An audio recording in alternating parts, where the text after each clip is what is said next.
Tudo bem, moçada? Estamos juntos, iniciando mais um encontro muito especial com a língua portuguesa. Hoje o tema é pontuação, mas não é vírgula.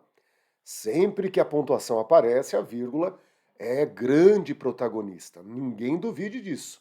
A vírgula é a primeira e mais importante lição sobre pontuação. E passamos a ter pontuações secundárias, como usar dois pontos, parênteses, travessões e o ponto e vírgula. Hoje nós vamos trabalhar o ponto e vírgula. Na sua prova, o ponto e vírgula, né, hora aqui, hora lá, sempre presente, geralmente oferecendo problemas.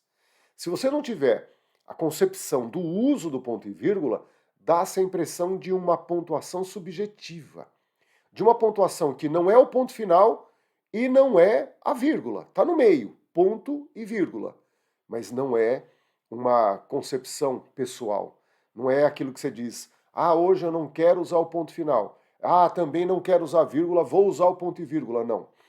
E a maioria das falhas ocorre exatamente pela forma como encaramos os sinais de pontuação, pensando que o ponto e vírgula é uma pausa maior. Sim, na hora em que lemos, é uma pausa maior que a vírgula e menor que o ponto final.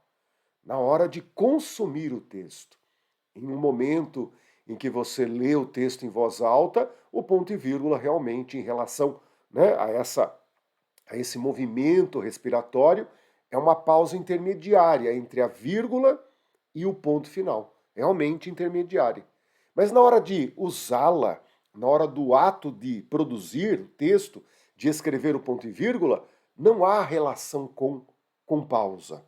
Não é a ideia de pausa que vai gerar o uso do ponto e vírgula. Tá bem? Então, vejam como são momentos diferentes que nós confundimos. O consumo do texto. Sim, o ponto e vírgula é uma pausa intermediária entre a vírgula e o ponto final. Você tem razão. Essa concepção todo mundo entende muito bem. Mas na hora em que nós nos voltamos para a produção textual, é aí que faltam os argumentos teóricos para dizer por que estou tirando uma vírgula e inserindo um ponto e vírgula. Então hoje você vai aprender isso de cabo a rabo, com detalhes, e eu chamo o ponto e vírgula de um sinal de, não diria cristão, né, que é um exagero também, né, mas é um sinal de pontuação em que você considera, mas considera muito o leitor. É um princípio de alteridade sensacional, é aquilo que não serve em si para o texto, não é algo que morre no próprio texto, não é para quem produziu o texto. O ponto e vírgula é um sinal de inteligência que você emite para quem vai consumi-lo. É um elemento de organização sintática e de informação. O ponto e vírgula esclarece. A vírgula, não tenho dúvida, é grande protagonista. Então ela atua quase de maneira global. E é exatamente pelo excesso de presença de vírgula que há momentos em que ela se fragiliza, ela se torna deficitária, ela pode produzir ambiguidades, duplas leituras, confusões na hora de compreender o que está escrito. É aí que o ponto e vírgula pode atuar de uma maneira sensacional para quem vai ler. Por isso que eu falo que é um sinal que nós não temos obrigatoriedades, mas nós temos a opção de uso em determinados momentos em respeito ao leitor. É um sinal de inteligência e cooperação que podemos emitir para quem vai ler. É claro que a primeira análise é voltada para questões de prova, mas estenda isso para o texto, para a sua produção de texto, tirando o ponto e vírgula de um uso aleatório para um uso inteligente. Vamos lá? Vamos iniciar então nosso encontro com o ponto e vírgula. Vamos lá. O ponto e vírgula, como o nome diz, não é a vírgula e também não é o ponto final. Então é óbvio que ele vai ter, né, um movimento sintático de quebra, de rompimento, muito parecido com o ponto final. Mas não é para se usar ali o ponto final ainda. É um momento em que o ponto e vírgula aproxima aquilo que o ponto final romperia, o ponto e vírgula ainda mantém certa simetria, certa relação, né, devido a não ser o ponto final.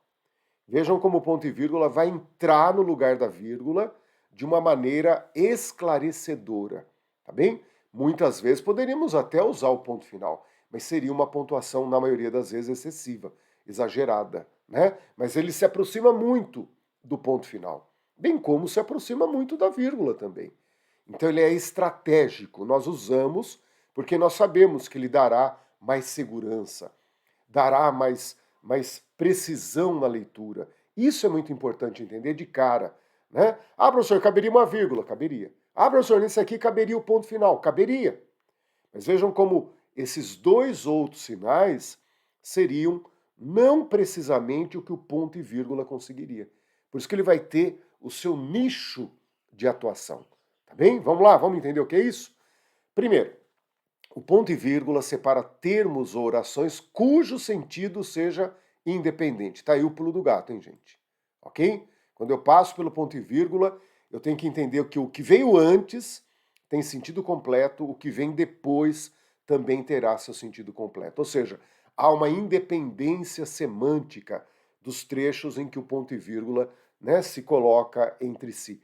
É a hora em que eu tenho que entender o que veio antes, produz uma completude, um sentido completo, um sentido independente. Aquilo que vem depois também trará o seu sentido completo, a sua independência semântica. Quando eu passo pelo ponto e vírgula, eu zero e começo a buscar o sentido, né, sem as necessidades sintáticas da oração anterior. É claro que nós teremos construções com simetria, com paralelismo, com interdependências de palavras que estavam na primeira e não se repetiram na segunda, mas tudo pensando sempre na palavra tem sentido independente. Esse é o pulo do gato para se usar o ponto e vírgula. Daí você já pode deduzir que quando eu tiver uma oração, por exemplo, subordinada, eu não posso usar o ponto e vírgula rachando a oração principal da sua oração subordinada. Se há independência, a oração subordinada já o nome diz, dependência. Tá bem? Vamos em frente. Olhem exemplos. Essa construção, é lógico que ela é manipulada, ela é artificialmente construída para te colocar numa situação de ambiguidade. Na frase, li o livro, a revista e o jornal, porém, não consegui, a hora que a gente chega no porém, há uma grande frustração. Porque o nexo, aquilo que durante a leitura processamos a informação, ela é um processamento deficitário.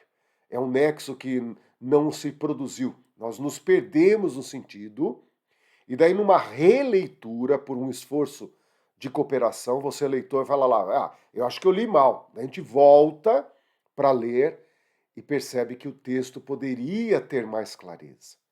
Que a certeza é que eu li o livro. Isso foi lido. A revista e o jornal criam a falsa impressão de que nós estamos numa enumeração. Que eu li 3 coisas, o livro, a revista e o jornal. Isso se deu graças ao deslocamento do porém. Se o porém tivesse no lugar dele, após a palavra livro, não teria nenhum perigo. Li o livro, porém, a revista e o jornal não consegui. Aí todos entenderiam o que não se conseguiu ler e o que se conseguiu ler. Como eu desloquei a conjunção porém, desloquei o verbo e antecipei o que foi lido, criou-se aquela área perigosa em relação à interpretação. Então, o aluno vai me dizer assim, professor, essa vírgula está certa ou errada? No plano gramatical, naquilo que a gente olha, sem pensar na utilidade social de um texto, de uma frase, gramaticalmente está correto. Porque a primeira oração, li o livro, e a segunda oração, a revista e o jornal não consegui, elas estão separadas com a vírgula, o que é por lei, o que é obrigatório. Como elas estão coordenadas, né, ali há uma coordenação, há uma oração na cara da outra, eu tenho que usar a vírgula obrigatoriamente. Agora, se eu colocasse, em vez da vírgula, um ponto e vírgula, vejam como eu falo assim, é uma sutileza, e é tanto uma sutileza que é uma comunicação que eu diria elevada. Não é para qualquer um realmente, é para quem está a par do papel do ponto e vírgula. Sai da intuição e entra num raciocínio gramatical. Quando eu coloquei esse ponto em cima da vírgula, olha que miséria, hein, gente? É um ponto em cima da vírgula. Eu olho para aquele ponto e vírgula e sei que o que vem antes tem um sentido integral, há um sentido pleno, há uma completude naquilo que eu leio. Li o livro, eu entendo, né, o sentido que está ali. Quando eu passo pelo ponto e vírgula e dou sequência, eu sei que ali haverá um novo sentido independente sendo construído, o que desvincula da oração anterior. Com o ponto e vírgula, eu já não relaciono o livro, revista e jornal como complementos do verbo ler. Né? O ponto e vírgula me demonstra uma quebra nessa construção. E aí eu começo do zero a produzir o sentido. A revista e o jornal, porém, não consegui.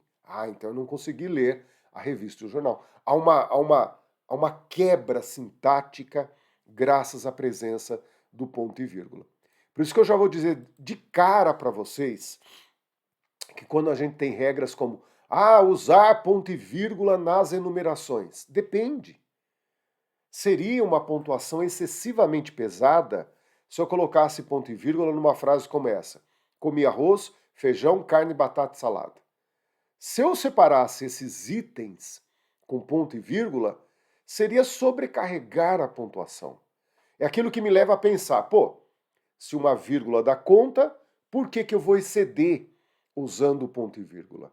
Então, numa frase como comi arroz, feijão, carne, batata e salada, a vírgula é mais do que suficiente. É o necessário, é a precisão da pontuação. O ponto e vírgula seria uma pontuação muito alta. Agora, se eu disser para vocês, comi arroz, que estava bem temperado, com grãos soltos, é até difícil de comer, né? Com grãos soltos, aquele arroz puro, branquinho, bonito, saboroso, cheiroso, esfumaçado, aquela fumacinha, eu comecei a falar pra caramba do arroz. Até chegar no feijão, eu já usei um monte de vírgulas dentro do primeiro item que está falando do arroz. Daí quando eu vou entrar no feijão, se ali eu coloco uma vírgula, esse segundo item da enumeração pode nos produzir confusão. Será que é o segundo item? Ou ainda estou falando do arroz? Então é nessa hora em que o item primeiro começa a ter extensão e uso de vírgula dentro ali da primeira construção, é a hora do primeiro para o segundo item, a hora que eu vou passar de um para o outro, é aí que o ponto e vírgula, numa enumeração, se torna um sinal de inteligência. Porque eu estou no primeiro item e estou colocando informações explicativas para esse primeiro item. É vírgula em cima de vírgula, tal. Na hora que eu vou passar do primeiro para o segundo, uma vírgula separando os itens, essa vírgula pode produzir ambiguidade, dependendo, é lógico, da construção. Né? Então é nessa hora que se recomenda tirar a vírgula que separa os itens e entrar com uma pontuação mais alta, mais forte, mais esclarecedora para quem vai ler. Porque daí eu passo pelo ponto e vírgula e digo, opa, o primeiro item terminou, vou começar o segundo. Sabe quando o copo está enchendo e daí você troca de copo? E ele vazio começa a ser preenchido novamente? É o que ocorre com a nossa memória quando você passa do primeiro item para o segundo, quando o primeiro item tem extensão. Não é uma palavra, é um trecho. E dentro desse trecho já há o uso da vírgula. Opa, a hora que eu vou passar para o segundo item, é aí que é legal o uso do ponto e vírgula. Marcando para quem vai ler, terminei o primeiro trecho, vou começar o segundo. Né? Então vejam que alguém poderia justificar dizendo, professor, mas ali não poderia também parecer uma enumeração e a pessoa está separando a enumeração com ponto e vírgula? É aí que nós convocamos o bom senso que há em cada um de nós para dizer que o ponto e vírgula ali seria uma pontuação excessiva. Mas vamos dar sequência. Entenda primeiro como que a troca de uma vírgula gramaticalmente correta, mas ambígua, como a troca dela pelo ponto e vírgula, e pensar o custo-benefício, né? Colocou um ponto, um miserável ponto em cima da vírgula, e parece que você acendeu todas as luzes da nossa compreensão. É muito legal, gente. Custo barato, rendimento altíssimo. Mas não é só isso, vamos em frente. O ponto e vírgula tem por essência auxiliar a vírgula em certos casos de extensão e possíveis ambiguidades, sendo que sua presença indica uma quebra dentro de um segmento, uma quebra sintática. Não permite a mesma sistematização que a vírgula, mas tem certos usos constantes. Vejam que quando a gente fala assim, sistematização que a vírgula tem, é porque a vírgula tem muitas regras extremamente convencionadas, estabilizadas, que caem de maneira assustadora na prova. É isso que você tem que estudar. A vírgula tem, né, uma lista de regras. Pode, não pode, pode ou deve. Então a vírgula tem todo um controle de qualidade. Né? O ponto e vírgula não tem, mas ele tem certos usos constantes. Por que que usamos? É isso que você tem que falar. Né? Por que que usamos o ponto e vírgula no lugar de uma vírgula? Então, vamos começar a analisar exatamente isso. Vamos lá. Primeira possibilidade aparece na forma de uma prova. Então imagine que você tem uma questão e você vai avaliar quando que o ponto e vírgula está certo ou errado. É uma questão, inclusive deixa eu arrumar aqui uma questão antiga. Vamos corrigir ao vivo, aí já entra na nova ortografia. Com a nova ortografia, os elementos de combinação, como preposição e artigo, naquilo que havia em substantivos compostos, isso deixou de cair. Então, pé de moleque ele doce, saboroso, deixou de ter o hífen. Né? Aquilo que tinha preposição e conjunção, deixou de receber o hífen. Ponto e vírgula foi uma dessas que perde o hífen na nova ortografia. Então, até peço desculpas que eu não tinha reparado, é aquilo que é antes da nova ortografia e por isso que trouxe esse defeito. Mas, independentemente disso, o uso do ponto e vírgula não está adequado em o aluno que estuda aprende mais. Espero que sejas feliz. Tudo, porém, dependerá de ti. João estudou muito, terá logo sua recompensa. Paulo trabalha muito, pouco, no entanto, é o seu salário. Tomara que você já tenha percebido que o problema está exatamente na letra A. Na letra A, ali está a falha. Por quê? E aí entra conhecimento sintático, entra análise sintática. O aluno que estuda, o que estuda é uma oração subordinada. Opa! Só falar oração subordinada, acabou a brincadeira. É uma oração subordinada, adjetiva, restritiva. E ali a banca com certeza colocou o ponto e vírgula para aquele que entra numa prova pensando em sinais de pontuação na ponta final, no consumo. Ah, professor, deu uma pausa bonita. Parabéns. Se você estiver lendo esse texto para um público ou para um espelho, não tem problema. Você estaria produzindo uma leitura eloquente. Você estaria fazendo uso de uma oratória. Você, com essa dramaturgia, faria muitos sorrirem ou chorarem. Parabéns! É isso que temos que fazer quando nos poucos eventos da vida podemos ler algo em viva voz. Né? Entonação, ritmo. Né? A minha filha mais nova, inclusive, ela teve uma participação, né? Nós frequentamos uma igreja, ela, de forma totalmente dela, né? Não teve nenhuma influência. Eu quero ler na missa. Daí participou dos ensaios, tudo, e foi ler na missa. Né? A coragem que falta aos pais sobra para a criatura, né? E daí recebe texto, vai estrear na missa, vai ler lá uma primeira leitura, né? Não tem nem tamanho de gente fazendo isso que um adulto às vezes não consegue, né? E daí eu treinei com a Laura, minha filha, né? Treinei aquela coisa da impostação da voz. Laura, aí você tem que dar aquela subida de voz, né? Coloca aí mais ritmo, aí você dá destaque. Então, vejam como no consumo você vai articulando, dependendo do sentido, dependendo da pontuação, né? Aqui uma pausa mais longa, aqui você deixa a voz ir mais para frente, aqui você tem que começar a decrescer, não é bacana? Mas na hora de produzir o texto não é essa mesma referência. Se lá a pausa, a emoção, né, a eloquência, a oratória fazem parte de todos os elementos que podem compor a sua leitura, na hora de escrever não. Na hora de escrever, a referência muda e se torna então a construção, a sintaxe, a ordem direta, o sentido. Sacaram? A gente quer pegar a facilidade da produção da leitura, o ritmo da leitura, como referência para produzir o uso da vírgula, o uso do ponto. E não é.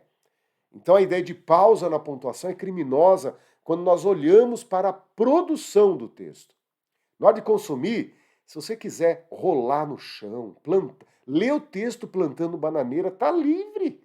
Mas na hora de escrever, na hora de produzir, as referências teóricas são muito distintas do conceito de pausa, né?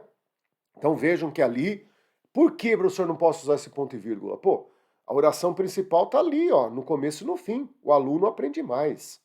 Esse ponto e vírgula, ele é contra a lógica da independência. Tá rompendo uma coisa que não pode ser rompida, como é o sujeito e o verbo. Nas outras três, tudo correto. Houve o deslocamento, né, das conjunções, e esse deslocamento, então, fez com que o ponto e vírgula aparecesse para dar mais clareza desse movimento exato que há entre uma oração e outra. Muito legal, né? Vejam como há uma quebra mostrando a questão da independência, né? E a razão do ponto e vírgula é muito justa, exatamente por causa do deslocamento da conjunção. Então, quando eu disse aqui para vocês, ó, mas acompanhe, né, o ponto e vírgula tem certos usos constantes. Um desses usos constantes é quando estamos diante de orações coordenadas e deslocamos a conjunção coordenativa, é comum você ter esse uso do ponto e vírgula, né? Não tem nenhuma regra que vai te impor, mas é aquela medição, né, nos colocando no lugar de quem vai ler. Será que a vírgula é suficiente? O ponto e vírgula ficaria mais claro? Essa substituição de quem lê por nós que produzimos é o que leva a trocar uma vírgula pelo ponto e vírgula. É lógico que você não deve nunca pensar de forma maniqueísta. Seria empobrecedor demais, né?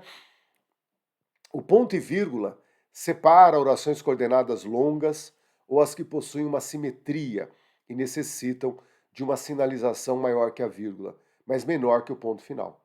Vejam, orações coordenadas, porque elas têm por princípio a independência semântica, né? Veja o exemplo aí, ó. Precisamos de muitas pessoas, mas não de mentirosos. De doutores, mas não de hipócritas. De todo o povo, mas não de demagogos. Enfim, de homens que mereçam ser chamados de cidadãos. Veja como ponto e vírgula vai marcando os pares, sem perder a simetria da primeira construção, que serve como guia. Repetir o verbo seria talvez uma perda de qualidade. Aí você tem que medir. Às vezes a repetição é ênfase, né? O cara que fez a frase falou, não vou repetir, porque seria aí um desgaste. Em vez de ser positivo, seria negativo. Mas a gente não perde a simetria e o ponto e vírgula mantém os pares de oposições, né, concentrados. Então você passa pelo ponto e vírgula, você sabe que haverá um novo contraste e isso gera ali um controle da informação. Então você está opondo pessoas a mentirosos, doutores a hipócritas, o povo a demagogos. É muito bacana isso. A vírgula jamais conseguiria isso. A vírgula não conseguiria segmentar criando pares. Ela criaria uma confusão, muitas vezes, da onde começa e de onde termina cada um dos itens que são ali contrastados. Né? Com a presença do mas, você vai produzindo contrastes. Muito legal, né? Quando deslocamos as conjunções coordenativas, pode-se. Então aí você tem que ter um medidor, que é o nosso bom senso, né?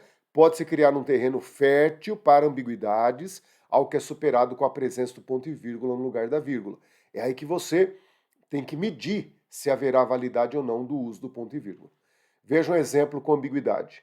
Na festa havia muitas crianças, idosos, mulheres e homens, porém não vi. O que eu não vi? Se perdeu no fluxo da leitura. Eu tenho que voltar e recalcular o que se quis dizer, porque a vírgula nos induziu a uma enumeração graças ao deslocamento do porém. Se eu colocasse o porém no lugar, não teríamos problema. Na festa havia muitas crianças, Porém, idosos, mulheres e homens, não vi. Como eu desloquei a conjunção porém, ficou ali uma zona de confusão semântica, uma confusão de sentidos. E isso, é claro, né, graças ao deslocamento do porém. Se eu não tivesse deslocado, não haveria necessidade. Mas como eu desloquei, virou ali uma vírgula que não me diz se separa itens de uma enumeração ou se separa uma oração coordenada da outra. Quando eu troco a vírgula pelo ponto e vírgula, há toda a clareza do mundo, por quê? O primeiro trecho está lá. Na festa havia muitas crianças. Sentido independente, completo. Passo pelo ponto e vírgula, zero, né? Zero sentido, e começo agora a buscar o sentido do segundo trecho. Idosos, mulheres e homens, porém, não vi. Sensacional. Há uma relação? Claro que há. Todo texto tem relação, né? Mas vejam como é a ideia de sentido independente que está nos governando no uso do ponto e vírgula. Eu vou no trecho anterior, tem o sentido completo. Vou no trecho posterior, tem o sentido completo. Nos itens de uma enumeração que já trazem vírgula, é interessante na passagem de um item para o outro o uso do ponto e vírgula. Não há a obrigatoriedade, há a inteligência do uso. Por isso que eu chamo de sinal estratégico. Há três importantes regiões.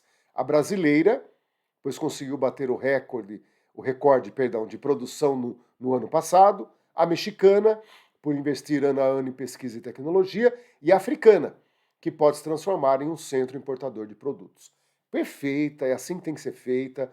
Cada um dos itens tinha muita informação, cada um dos itens trouxe, né, o uso da vírgula dentro do próprio item. Então, ao passar de 1 para o 2, ponto e vírgula, né, do item 2 para o item 3, opa, professor, mas tinha o E ali. Opa! A hora que você começou a usar o ponto e vírgula, a partir do momento que você fala, eu vou usar o ponto e vírgula, aí o ponto e vírgula tem que ir ao término de cada um dos itens.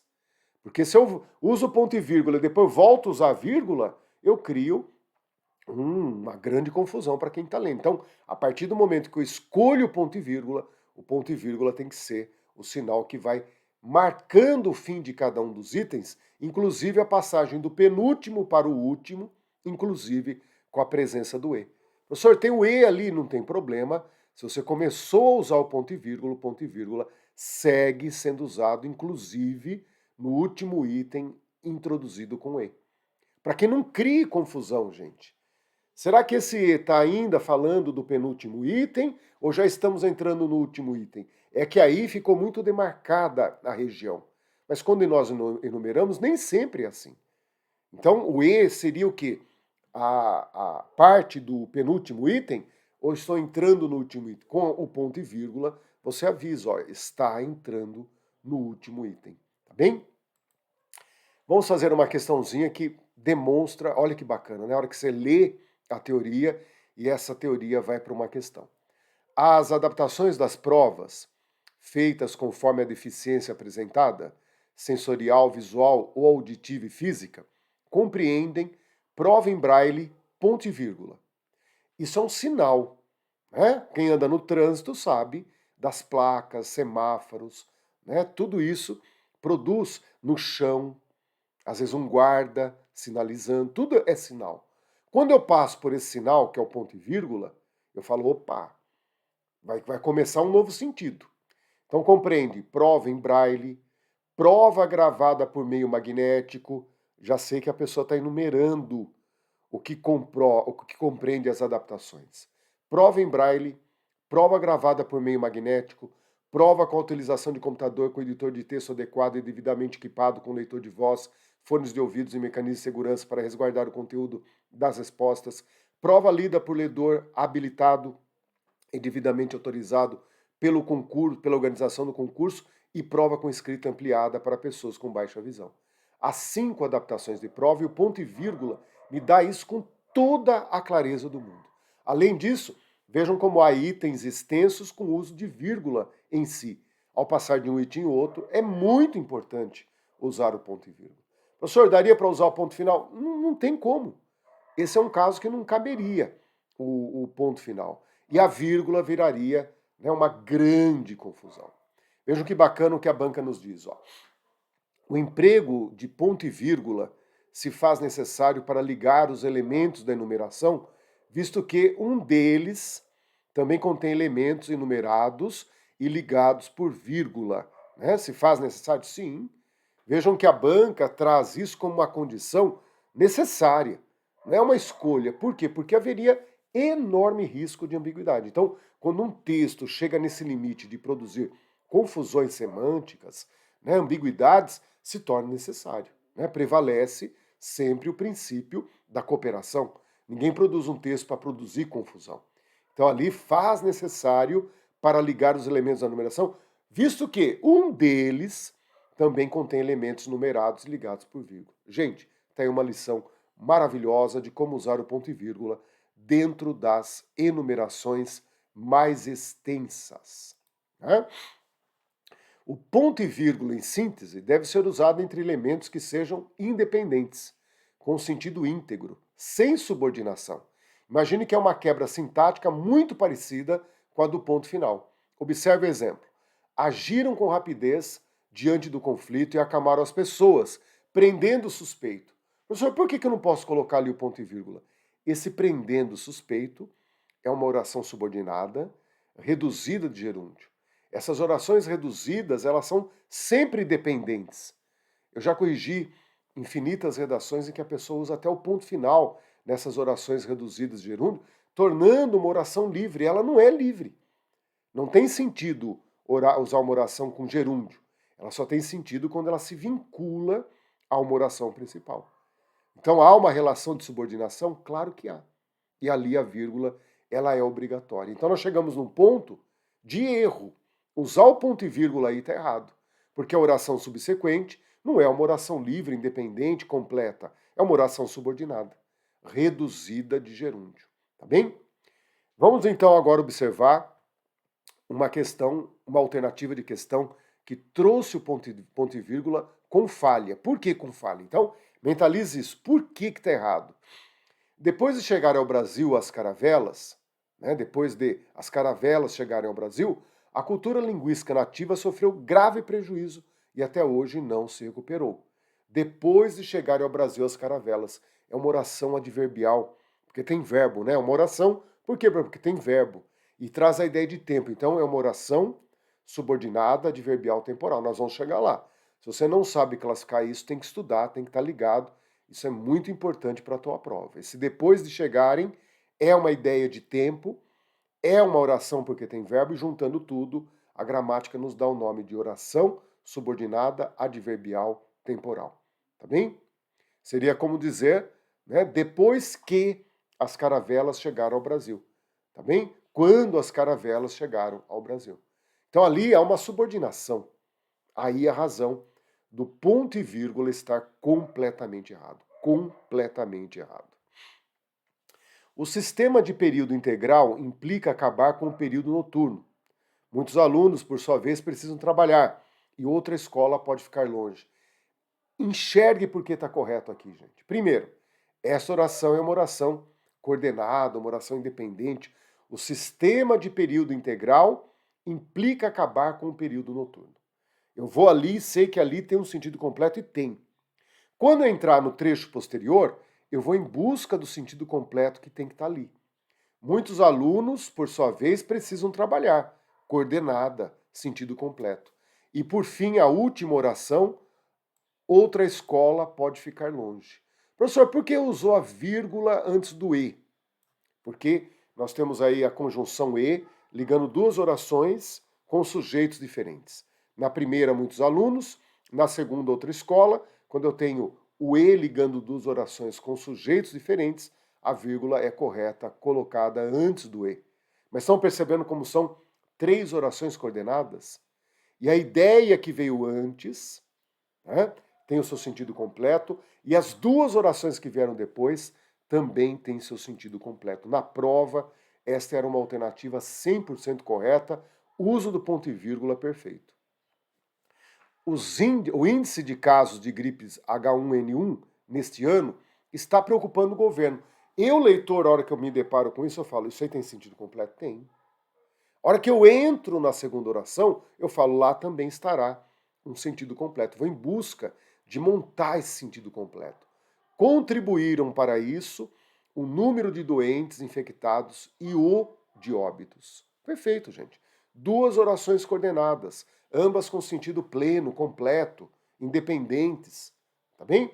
Poderia até tirar o ponto e vírgula e usar uma conjunção. Tamanha a independência dessas duas orações. Colocar um pois, né? O índice a gente está preocupando o governo, pois. Sacaram como são independentes as ideias, são orações coordenadas, né? Na prova, alternativa corretíssima. Sem melhorar a educação pública, milhões continuarão prisioneiros do assistencialismo e as empresas desassistidas. Então vejam que essa vírgula após empresas, eu tenho que calcular que é aquela que eu uso a vírgula por causa do sentido implícito do verbo, né? Eu tirei o verbo e as empresas continuarão desassistidas. Então, quando eu tiro o verbo, é a elipse do verbo, é a omissão do verbo, eu tenho esse uso da vírgula indicando a omissão do verbo, ok? E novamente nós temos duas orações, o e liga essas duas orações, nós temos, né, sujeitos diferentes, milhões, as empresas, a vírgula do e está correta. Então, vejam como vírgula não tem nada a ver com a pausa, né? Ah, tem a ver com a pausa no consumo, não na hora da produção. Primeira vírgula é o e ligando orações com sujeitos diferentes. Segunda vírgula é porque houve a omissão do verbo. A banca vem e fala, ó, vamos mexer nisso aí, gente. A respeito da pontuação do período acima, analise as afirmativas a seguir. A segunda vírgula se justifica por separar sujeitos de orações diferentes? Sim, nós não estamos estudando isso, por isso que eu já adiantei a informação, né? Correto. A terceira vírgula, desculpem, ó, a segunda vírgula, sim. A terceira vírgula é um caso de zeugma. Zeugma, gente, é quando você usa no trecho anterior e omite no posterior. Isso é a figura de construção chamada zeugma, que trabalha omissão. Mas que tipo de omissão? Eu coloquei no trecho anterior e em nome do paralelismo, da harmonia, né, do respeito à memória de quem vai ler, para evitar a repetição e produzir um ato de elegância e cooperação, você omite. Usou no trecho anterior, no trecho posterior você omite. É o tal do zeugma, que ocorre com a vírgula que indica a omissão do verbo. Número 3, que é o que nos interessa hoje. Então, 1 está correto, 2 está correto também. Ao se retirar o e do período, ó que legal, você vai tirar o e, produzindo então duas orações coordenadas assindéticas, sem conectivo. São duas orações coordenadas, uma na cara da outra. No lugar da vírgula imediatamente anterior a ele, ao e, seria melhor vir um ponto e vírgula. Vejam que nós vamos tirar o e simulando então aqui, e vejam como nós criaríamos uma zona de confusão. Ó. Milhões continuarão prisioneiros do assistencialismo, as empresas. Haveria uma quebra semântica. A vírgula daria impressão, como nós já dissemos anteriormente, né, de enumeração, de aposto. Eu me perdi. Porque daí dá a impressão que eu estou emparelhando termos relacionados à ideia anterior. Eu perdi a ideia de oração que há no segundo trecho. Se eu, em vez de eu deixar a vírgula, eu venho e coloco o ponto e vírgula, o que acontece? Eu passo pelo ponto e vírgula e digo, opa, agora eu sei que há um sentido integral antes e um sentido integral depois. Olhem que bacana, né? É por isso, então, que você pode e deve entender que essa troca proposta pela banca é uma troca 100% correta. Tá legal? Vejam que, então, nós temos ali as três informações corretas. Uma questão muito interessante, né? E, para que vocês notem, aqui trago um texto. Então, eu tenho muito contato com texto jurídico. Esses são textos para quem vai fazer a prova para cartório, né, para cartório, uma prova dificílima, tá bem? E daí surgem, no texto jurídico, o tempo todo, várias enumerações. No texto jurídico, várias enumerações aparecem o tempo todo. Vejam como eu pego um texto desse e falo, ó, não é assim que você tem que apresentar seu texto. O conteúdo pode estar impecável, não domine o conteúdo, mas a redação traz uma falha muito grande. A pontuação apresenta falha. Quanto ao seu objeto, divide-se em próprio, é o que tem por objeto coisas inconsumíveis e infugíveis, cujas substâncias são conservadas e restituídas ao nu proprietário. Ponto final. Lá no começo ele promete uma coisa para mim, que se divide em duas coisas. Cadê a segunda coisa? E como ele coloca um verbo transitivo indireto, pressupõe que ele usa a estrutura de trazer os dois objetos indiretos. Divide-se em próprio e impróprio. Ele prometeu lá em cima, mas como ele viu que ele perdeu o controle no meio do caminho, ele usa um ponto final, joga as promessas redacionais que fez antes e fala, e segue o jogo. Eu estou comprometido com o conteúdo e abre mão da redação. Não há bom conteúdo, um conteúdo a ser avaliado em prova, se ele não está escrito adequadamente, gente. Quando a prova é escrita, o escrever é também objeto de avaliação. E daí notem que isso aí, então, demonstra um despreparo em relação ao ritmo. Vejam que o ponto e vírgula foi mal usado, né? O verbo utilizado lá no começo não cumpriu o que prometeu. Eu venho e faço a seguinte intervenção. Se alguém me pergunta, professor, como que você ganha dinheiro? Olha lá, eu ganho dinheiro colocando os dois pontos no lugar certo, trocando o ponto final pelo ponto e vírgula, marcando para quem lê que há, né, dois objetos, o próprio e o impróprio. Trouxe os dois pontos para o momento antecedente aos elementos enumerados. É óbvio. Ninguém vai escrever, eu comi arroz, dois pontos. Né? A gente tem que colocar antes dos itens que vão ser enumerados. Eu comi, dois pontos, arroz, que estava muito salgado, ponto e vírgula, feijão, que foi preparado desde o dia anterior. Sacaram? Eu tenho que colocar antes dos itens da enumeração, é óbvio. E vejam a saúde que um ponto e vírgula traz ao texto quando eu uso no lugar certo. Na passagem do primeiro para o segundo item. Professor, poderia colocar vírgula? É isso que a gente tem que entender, gente. Esse podia vai em busca de uma objetividade. E há momentos que eu tenho que dizer, ali é necessário, é adequado. O texto pede, em nome da clareza, o ponto e vírgula. A vírgula geraria confusão, o ponto e vírgula geraria completa clareza. É isso que devemos pensar do ponto e vírgula. Um sinalzinho que, na maioria das vezes, pode ou não ser usado. A vírgula faz o papel dela ali. Né? Tá bem a vírgula. O ponto e vírgula fica só ali, ó, né, no banco de reserva, esperando a hora de entrar. Mas quando ele entra, vocês perceberam em todos os exemplos que trabalhamos aqui, como ele é claro. Ele vem para cooperar com quem lê. Por isso que eu digo, né? É um sinal de inteligência que você emite ao seu leitor. Em prova, o ponto e vírgula quebra orações que são vinculadas com dependência. O ponto e vírgula aparece quebrando uma relação, por exemplo, entre uma oração principal e uma oração subordinada. O princípio do ponto e vírgula, você entendeu. Ideias que são independentes. É ali que ele deve aparecer. Tá bom? Valeu, gente. Um grande abraço. Em breve nos vemos novamente, fazendo aquele estudo muito especial, voltado para a sua prova, com todo carinho, trazendo lições que vão contribuir muito na hora da sua prova. Um grande abraço e até um novo encontro. Até lá!